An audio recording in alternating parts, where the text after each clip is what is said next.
Hi hello friends, M P cooking ಬ್ಲಾಗ್ಸ್ಗೆ ಸ್ವಾಗತ. ನಾವು ಇವತ್ತು ಅಕ್ಕನ ಮಗನ ಮದುವೆ ಶಾಪಿಂಗ್ಗೆ ಹೋಗ್ತಾ ಇದ್ದೀವಿ. ಸುಮಾರು ನಾವಿಲ್ಲಿ ಒಂದು 50 ಸೀರೆ ತೊಗೋಬೇಕಿತ್ತು. ಅದಕ್ಕೋಸ್ಕರ ನಾವು ಅವ್ರು ಹೇಳಿದ್ದು 6 ಗಂಟೆಗೆ ಹೊರಡು ಅಂತ, ನಾನು ಹೊರಟಿದ್ದು 7 ಗಂಟೆ ಆಗಿತ್ತು. ಅಲ್ಲೇ ತಿಂಡಿ ಕೂಡ ಮುಗಿಸ್ಕೊಂಡ್ವಿ. ಇನ್ನೇನೀಗ ಹೊರಟಿದ್ದೀವಿ. ನಾವು ಹೊರಟಾಗ 7 ಗಂಟೆ ಆಗಿತ್ತು. ಅಲ್ಲೇ ಡೀಸೆಲ್ ಕೂಡ ಹಾಕ್ಸ್ಕೊಂಡ್ವಿ. ಅಕ್ಕ ಮತ್ತು ನಾವು ಕೂಡ ಬೇರೆ ಬೇರೆ ಕಾರಲ್ಲಿ ಹೋಗಿದ್ವಿ. ಡೀಸೆಲ್ ಕೂಡ ಹಾಕ್ಸ್ಕೊತಾ ಇದ್ದೀವಿ. ತುಂಬಾ ಚಳಿ ಇತ್ತು. ನನಗೆ ಹೇಳಿದರು 5 ಗಂಟೆಗೆ ರೆಡಿ ಆಗುವ ಅಂತ.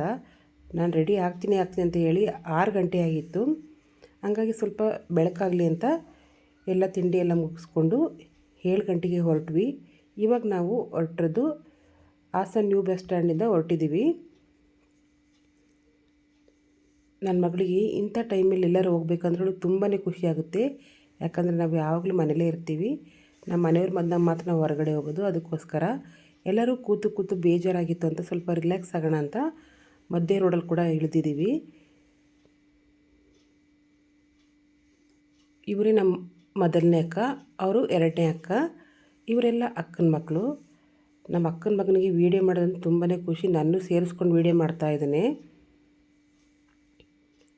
ಇಲ್ಲೆಲ್ಲ ಇಳಿದು ನಾವು ಮತ್ತೆ ಹೊರಡೋದಕ್ಕೆ ಒಂದು 7:30 8 ಗಂಟೆ ಆಗಿತ್ತು. ತುಂಬಾ ಚಳಿ ಇತ್ತು. ಇಂಥ ಕೂಲ್ ವೆದರಲ್ಲಿ ಎಲ್ಲರೇ ಜರ್ನಿ ಮಾಡಬೇಕಾದ್ರೆ ತುಂಬಾ ಖುಷಿಯಾಗುತ್ತೆ. ಇನ್ನೇನು ನಾವು ಮೈಸೂರಿಗೆ ರೀಚ್ ಆಗಿಬಿಟ್ವಿ. ನಾವು ರೀಚ್ ಆದಾಗ ಆಲ್ರೆಡಿ 12 ಗಂಟೆ ಆಗಿತ್ತು. ಆವಾಗ ಬಿಸಿಲು ಕೂಡ ತುಂಬ ಚೆನ್ನಾಗಿ ಬಂದಿತ್ತು. ನಾವು ಹೋದ ತಕ್ಷಣ ಅಲ್ಲಿ ಆಟೋದವರು ನಮಗೆ ನಂಬರ್ ಕೂಡ ಕೊಟ್ಟರು. ಅದು ಯಾವುದಂದರೆ ಸುಮಂಗಲಿ ಸಿಲ್ಕ್ಸ್. ನಾವಿವತ್ತು ಸುಮಂಗಲಿ ಸಿಲ್ಕ್ಸ್ಗೆ ಹೋಗ್ತಾ ಇದ್ದೀವಿ.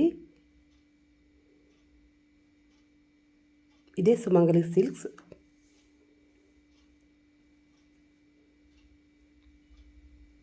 ಇವಳು ನನ್ನ ಆದ್ನಿ ಆಗಿ ಇವಳು ಮದುವೆ ಆಗ್ತಿರೋ ಹುಡುಗಿ. ಇವರು ಅಂಗಡಿಗಿಂತ ಸೀರೆ ಹಾಕ್ಕೊಂಡು ನೋಡ್ತಿರೋದೇ ಜಾಸ್ತಿ ಆಯಿತು.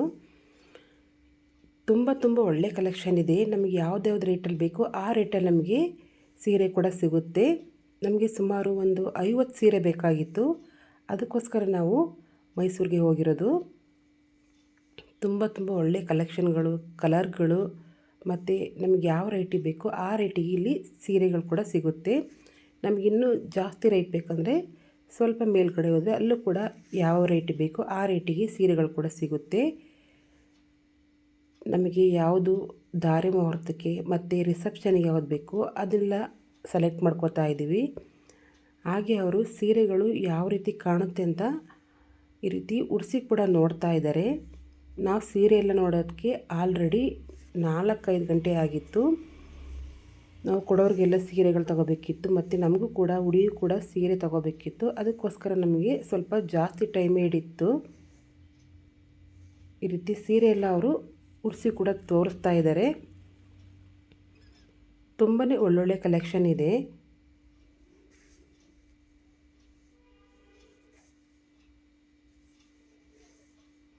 ನಾವಿಲ್ಲಿ ಸೀರೆ ನೋಡೋ ಅಷ್ಟೊತ್ತಿಗೆ ಈ ಗಂಡಸರಿಗೆಲ್ಲ ತುಂಬಾ ಬೇಜಾರಾಗಿ ಹೋಗಿತ್ತು. ನೀವೇ ನೋಡಿದಿರಲ್ಲ ಶಾಪಿಂಗ್ಗೆ ಗಂಡಸರು ಯಾವ ಥರ ಅಂತ. ಅದಕ್ಕೋಸ್ಕರ ಅವರು ನಾವಿಲ್ಲಿ ಕುದುರೆ ಸವಾರಿ ಮಾಡ್ಕೊಂಡು ಬರ್ತೀವಿ, ಮೈಸೂರೆಲ್ಲ ಸುತ್ಕೊಂಡು ಬರ್ತೀವಿ ಅಂತ ಅವರು ಕೂಡ ಮೈಸೂರು ಅರಮನೆ ಮತ್ತು ಇಲ್ಲೆಲ್ಲ ಮಕ್ಕಳೆಲ್ಲ ಕೂರಿಸ್ಕೊಂಡು ಅವರು ಕೂಡ ಸುತ್ತಾಡ್ತಾ ಇದ್ದಾರೆ.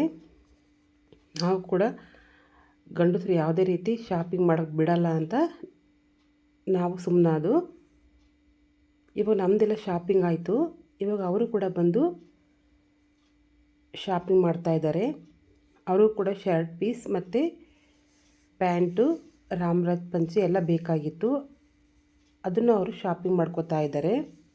ಸುಮಾರು ನಮಗೆ 50 ಸೀರೆ, ಒಂದು 20 ಸೆಟ್ ಬಟ್ಟೆ ಕೂಡ ಬೇಕಾಯಿತು. ಅವ್ರಿಗೆ ಯಾವ್ದು ಬೇಕೋ ಅದನ್ನೆಲ್ಲ ಚಾಯ್ಸ್ ಮಾಡ್ಕೋತಾ ಇದ್ದಾರೆ. ಇವನ್ನೆಲ್ಲ ಮಾಡೋದಕ್ಕೆ ಆಲ್ರೆಡಿ 6 ಗಂಟೆ ಆಗಿತ್ತು.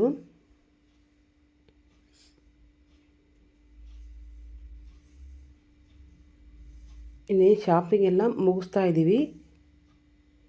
ಇವಾಗೆಲ್ಲ ಇಷ್ಟೆಲ್ಲ ಸೆಲೆಕ್ಟ್ ಮಾಡಿ ಇಟ್ಟಿದ್ದಾರೆ ಯಾವುದು ಬೇಕು ಅಂತ.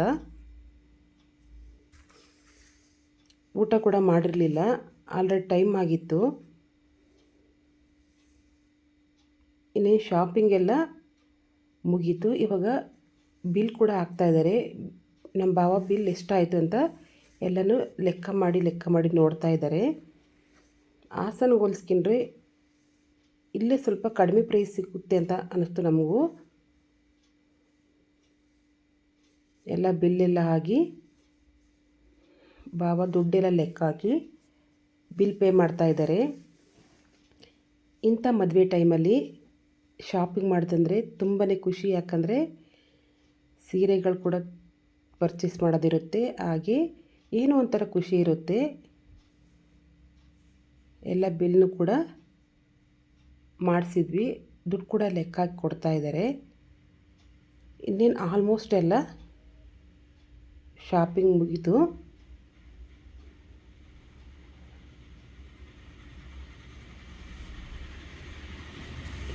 ಏನು ಖುಷಿ ಅಂದರೆ ಶಾಪಿಂಗ್ ಒಂದು ಮುಗೀತಲ್ಲ ಅಂತ ಗಂಡಸರಿಗೆ ತುಂಬಾ ಖುಷಿಯಾಗಿತ್ತು. ನನ್ನ ಮಗಳು ಅಂಗಡಿನೇ ಮನೆ ಮಾಡ್ಕೊಂಡಿದ್ಲು. ಯಾಕಂದರೆ ಅವಳಿಗೆ ಕೂತು ಬೇಜಾರಾಗಿ ಇಡೀ ಅಂಗಡಿನೇ ಒರೆಸ್ತಾ ಇದ್ಲು. ನೀವೇ ನೋಡಿ, ಈ ರೀತಿ ಎಲ್ಲ ಬಿದ್ದು ಹೊರಳಾಡಿ ಎಲ್ಲ ನೆಲ ಎಲ್ಲ ಒರೆಸ್ತಾ ಇದ್ಲು. ಏನೋ ಒಂಥರ ಖುಷಿ ಆಯಿತು. ಯಾಕಂದರೆ ಫೈನಲಿ ನಮ್ಮದು ಶಾಪಿಂಗ್ ಮುಗೀತು. ಇಷ್ಟೆಲ್ಲ ಬಟ್ಟೆ ತಗೊಂಡಿದ್ದೀವಿ, ಇಷ್ಟು ಚೆನ್ನಾಗಿ ಬಂದಿದ್ದು. ನಾವು ಇನ್ನೇ ಶಾಪಿಂಗ್ ಎಲ್ಲ ಮುಗಿಸಿ ಹೊರಡೋಣ ಅಂತ ಹೊರಡ್ತಾ ಇದ್ದೀವಿ. ತುಂಬ ಒಳ್ಳೊಳ್ಳೆ ಕಲೆಕ್ಷನ್ ಇದೆ. ನಾವು ಕೂಡ ಊಟ ಮಾಡಿರಲಿಲ್ಲ, ಅದಕ್ಕೋಸ್ಕರ ಊಟ ಕೂಡ ಮುಗಿಸ್ಕೊತಾ ಇದ್ದೀವಿ. ಕೊನೆಯಲ್ಲಿ ನಾನೊಂದು ವಿಡಿಯೋ ಕ್ಲಿಪ್ ಹಾಕಿದ್ದೀನಿ. ನನ್ನ ವ್ಲಾಗ್ಸ್ ಇಷ್ಟ ಆದರೆ ಪ್ಲೀಸ್ ಲೈಕ್ ಮಾಡಿ, ಸಬ್ಸ್ಕ್ರೈಬ್ ಮಾಡಿ, ಸಪೋರ್ಟ್ ಮಾಡಿ. ಹಾಗೆ ವ್ಲಾಗ್ ಯಾವ ಥರ ಇತ್ತು ಅಂತ ಕಮೆಂಟ್ಸ್ ಕೂಡ ಹಾಕಿ. Thank you.